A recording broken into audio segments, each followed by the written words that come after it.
తాకట్లో ఉన్న మీ బంగారాన్ని విడిపించి ఆ రోజు ఆన్లైన్ రేటుకి కొంటాం. Sharma gold company.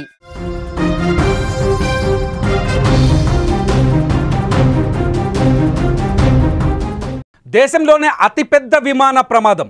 విమానంలో కూర్చున్న ప్రతి ఒక్కరూ ముక్కలు ముక్కలైపోయారు. వాళ్ళ డెడ్ బాడీస్ను కూడా గుర్తించడానికి వీలు లేకుండా పోయింది.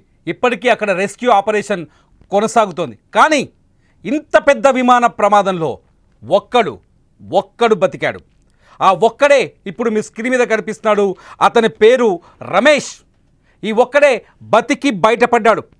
ఇదే విమానంలో ఎయిర్ ఇండియాకి సంబంధించిన A171 విమానంలో లండన్కి బయలుదేరిన రమేష్, విశ్వకుమార్ రమేష్ సీట్ నెంబర్ 11Aలో కూర్చున్నాడు. మీరు టికెట్ చూస్తున్నారు. రమేష్ సంబంధించిన జేబులో అతని బోర్డింగ్ పాస్ కూడా ఉంది. బాక్సులో అతను నడుచుకుంటూ వెళ్తున్న వీడియో ఉంది. ప్రస్తుతం రమేష్ కుమార్ తక్కువ గాయాలతో ఆసుపత్రిలో చికిత్స పొందుతున్నారు. ఈ ఒక్కడే మృత్యుంజయుడిగా నిలబడ్డాడు రమేష్. మొత్తానికి ఫ్లైట్లో 244 మంది ఉంటే ఈ 244 మందికి సంబంధించిన ఆచూకీ జాడ ఇంతవరకు తెలియలేదు. 204 మంది చనిపోయినట్టుగా ఇప్పటికి గుర్తించారు. మిగతా 43 మంది గురించి వెతుకుతున్నారు. అందులో ఒక్కడు విశ్వకుమార్ రమేష్ బతికి బయటపడ్డాడు, బచాయించాడు. ఇతను ఇప్పుడు మృత్యుంజయుడిగా మారాడు. మొత్తం విమాన ప్రమాదానికి అతిపెద్ద సాక్షిగా కనిపిస్తున్నాడు. మొత్తం విమాన ప్రమాదానికి ఇప్పుడు గుజరాత్ నుంచి మీరు చూస్తున్నారు. గుజరాత్ అహ్మదాబాదులో విమాన ప్రమాదం జరిగిన తర్వాత ఆ శకలాల మధ్యలోంచి లేచి బయటికి నడుచుకుంటూ వస్తున్నాడు విశ్వకుమార్ రమేష్. ఎదురుగా అంబులెన్స్ ఉంది. అతని అంబులెన్స్లో ఎక్కించి స్థానికంగా ఉన్న ఒక ఆసుపత్రికి తరలించారు. మరో బాక్స్లో చూస్తున్నారు మీరు విశ్వకుమార్ రమేష్ బోర్డింగ్ పాస్. అతని జేబులోంచి బయటపడ్డ బోర్డింగ్ పాస్ ఏది? ఇవాళ మధ్యాహ్నం 1:39 అహ్మదాబాద్ నుంచి లండన్ బయలుదేరిన A171 ఫ్లైట్ సరిగ్గా ఎయిర్పోర్ట్ నుంచి 5 నిమిషాల దూరంలోకి వెళ్ళి బీజే మెడికల్ కాలేజ్ పైన కుప్పకూలిపోయింది. ఎయిర్పోర్ట్లో టేకాఫ్ తీసుకున్నప్పుడు ఈ విమానం హైట్ 625 మీటర్ల ఎత్తుకు ఎగిరింది. ఆ తర్వాత సడన్గా దాని హైట్ 475 మీటర్లకు పడిపోయింది. ఒక్కసారిగా అతిపెద్ద బాంబులాగా పేలిపోయింది. అక్కడున్న హాస్టల్ బీజే మెడికల్ కాలేజీలో డాక్టర్లు ఉండే హాస్టల్ని ఢీకొట్టింది. నేరుగా వెళ్ళి విమానం హాస్టల్ బిల్డింగ్ని ఢీకొట్టి భడేల్మని పేలిపోయింది. ఈ పేలుడులు ఒకసారి విజువల్స్ చూడొచ్చు. ఆ పేలుడు తర్వాత అక్కడ భీతావాహ పరిస్థితి. ఇంత పెద్ద ప్రమాదంలో, ఇంత పెద్ద మంటల్లో బూడిదైపోయిన శవాలు ఎన్నో ఉన్నాయి ఇక్కడ. ఇంత పెద్ద ప్రమాదంలో ఒక్కడు బతికాడు. ఆ ఒక్కడు ఇప్పుడు మీరు స్క్రీన్ మీద చూస్తున్నారు, విశ్వకుమార్ రమేష్. నిజంగా భూమి మీద నూకలు ఉండటం అంటే ఇదేనేమో.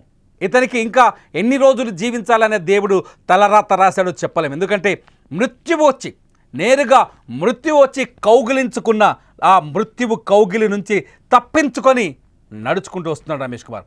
అక్కడ సీన్ చూడొచ్చు. రమేష్ కుమార్ నడుస్తున్న ఈ వీడియో చూస్తుంటే నిజంగానే ఇతనికి దేవుడు ఆయుష్ని మిగిల్చాడనిపిస్తుంది. నిజంగానే విశ్వకుమార్ రమేష్ మిరాకిల్ మ్యాన్గా కనిపిస్తున్నాడు. ఫ్లైట్లో ఫ్లైటే ముక్కలైపోయింది. ఎక్కడికక్కడ తునకలైపోయింది ఫ్లైట్. ఆ ఫ్లైట్ నిజంగా చూస్తే ఇలా మనుషులు బతుకుతారా అనిపిస్తుంది. నిజంగా అందులో ఉన్న ప్రతి ఒక్కరూ చనిపోయారని అనధికారికంగా డిక్లేర్ చేశారు. గుజరాత్ పోలీసులు కూడా చాలా స్పష్టంగా చెప్తున్నారు, ఒక్కరు కూడా బతికే ఛాన్స్ లేదని. కానీ ఒక్కడు బతికొచ్చాడు. ఆ ఒక్కడిని మీరు స్క్రీన్ పైన చూస్తున్నారు. ఆ ఒక్కడు బతికొచ్చాడు, నడుస్తూ వెళ్తున్నాడు. చూడండి వీడియోలో, వీడియోలో చూడండి, నడుస్తూ వెళ్తున్నాడు. ఒక్కసారి మీరు ఆ వీడియోలో చూస్తే మీకు అర్థమవుతుంది. ఆ వీడియోలో చూడండి, మీరు నా పక్కన ప్లే అవుతున్న ఈ వీడియోలో చూడండి. అతను నడుస్తూ వెళ్తున్నాడు. ఇతనే విశ్వకుమార్ రమేష్. ఇంత పెద్ద ప్రమాదంలో బ్లాస్ట్ అయిపోయి ఒక్కసారిగా అహ్మదాబాద్లోని ఆ బీజే కాలేజ్ చుట్టూ పెద్ద మంటలు వచ్చేసి మెడికల్ కాలేజీలో అనేక బీభత్సమైన మంటలు అంటుకొని కార్లు తగలబడిపోయాయి, బైకులు తగలబడిపోయాయి, హాస్టల్లో ఉన్న ఫర్నిచర్ తగలబడిపోయింది. హాస్టల్లో ఉన్న 40 మంది జూనియర్ డాక్టర్స్ తగలబడిపోయారు, కాలిపోయారు, దెబ్బలతో అల్లాడిపోయారు. 5 ఇప్పటికీ చనిపోయినట్టుగా అధికారికంగా కొంత సమాచారం అందుతుంది. 40 మందిలో ఎంతమంది బతుకుతో తెలియదు. కానీ చిన్న గాయాలతో, అతి తక్కువ గాయాలతో ఒక్కడు బయటపడ్డాడు. ఆ ఒక్కడే మీరు ఇప్పుడు స్క్రీన్లో చూస్తున్నారు. అతనే విశ్వకుమార్ రమేష్. చూడండి స్క్రీన్లో నడుచుకుంటూ వెళ్తున్నాడు. ఆ విజువల్ చూడండి, బాక్స్లో నడుచుకుంటూ వెళ్తున్నాడు. ఇంత పెద్ద ప్రమాదంలో కాలు విరగడం కానీ, చెయ్యి విరగడం కానీ ఎటువంటి గాయం లేదు. చిన్న గాయాలయ్యాయి తప్ప నడుచుకుంటూ వెళ్తున్నాడు. ఎంత అదృష్టవంతుడు. ఫ్లైట్లో ఈ 787 బోయింగ్ విమానంలో ఫ్లైట్ ఒకసారి టికెట్ కూడా చూడండి. టికెట్ పక్కనే టికెట్ చూస్తే మీకు అర్థమవుతుంది. అతని బోర్డింగ్ పాస్ కూడా అక్కడే ఉంది. అతని దగ్గర ఉంది బోర్డింగ్ పాస్ చూడండి, ఒకసారి బోర్డింగ్ పాస్ చూడండి, తర్వాత నడుచుకుంటూ వెళ్తున్న అతని వీడియో చూడండి. ఈ ఒక్కడు నడుచుకుంటూ వస్తున్నాడు, ఎంతమంది శవాలై చెల్లా చెదురై కింద పడిపోయి ముక్కలు ముక్కలై. ఇదే ఫ్లైట్లో ఉన్న గుజరాత్ మాజీ CM Vijay Rupani dead body అసలు ఊహించని విధంగా ముక్కలు ముక్కలైపోయిందని చెప్తున్నారు. ఆయన మృతదేహాన్ని గుర్తించడం కూడా చాలా కష్టమని చెప్తున్నారు. ఎటువంటి పరిస్థితులు, చాలామంది ప్రయాణికులు డెడ్ బాడీస్ కాలిపోయి ఉన్నాయి. నేను ఇక్కడ వీడియోస్ చూపించడానికి కొంత ఇబ్బంది పడుతున్నాను, ఎందుకంటే ఈ వీడియోస్ మేము చూపించలేము డిజిటల్ మీడియాలో. అటువంటి ప్లేస్లో బూడిదైపోయి ఫ్లైట్ ఎక్కడికక్కడ ముక్కలైపోయి తునకలైపోయిన ఈ ప్లేస్లో ఒక్కడు బయటపడ్డాడు, విశ్వకుమార్ రమేష్. నిజంగా ఎంత అదృష్టవంతుడు. మృత్యుంజయుడు చావు ఎదురుపడి కౌగిలించుకున్నా ఆ కౌగిలి నుంచి తప్పించుకొని బయటపడ్డాడు. మృత్యువు ఎదురుపడినా దాన్ని జయించొచ్చాడు. విశ్వకుమార్ రమేష్ సంబంధించిన పూర్తి వివరాలు తెలియాల్సింది. అతను ఏ ప్రాంతం వ్యక్తి, ఎక్కడి నుంచి వచ్చాడనేది. గుజరాత్ వాసి అనుకుంటున్నారు సాధారణంగా, కానీ ఇతని బతికి బయటపడడం ఒక్కసారిగా అక్కడ ఉన్న రెస్క్యూ టీమ్స్ జనాలు అంతా అవాక్కైపోయారు. ఎందుకంటే ఆ ప్రమాదాన్ని చూసి ఇది గతంలో చరిత్రలో ఎప్పుడు కని విరి ఎరగని రీతిలో జరిగిన ప్రమాదం. ఈ ప్రమాదంలో 244 ప్లస్ డాక్టర్లు అనుకున్నారు, ఒక్కడు మాత్రం బతికాడు. ఇప్పుడు 243.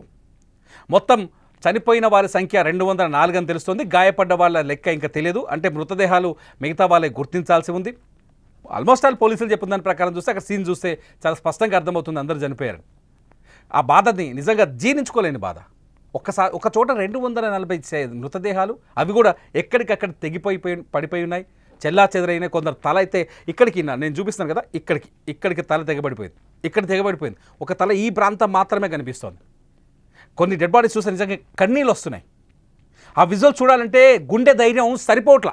అటువంటి ప్లేస్ నుంచి ఒక్కడు బతికి బయటపడ్డాడు, బచాయించాడు. ఆ వీడియోస్ మీరు స్క్రీన్లో చూస్తున్నారు. నిజంగా ఇతను మృత్యుంజయుడే. మీరేమనుకుంటున్నారు? నిజంగా ఇతను ఇలా బయటపడడం వెనుక నిజంగా వరముందా? మృత్యుంజయుడా?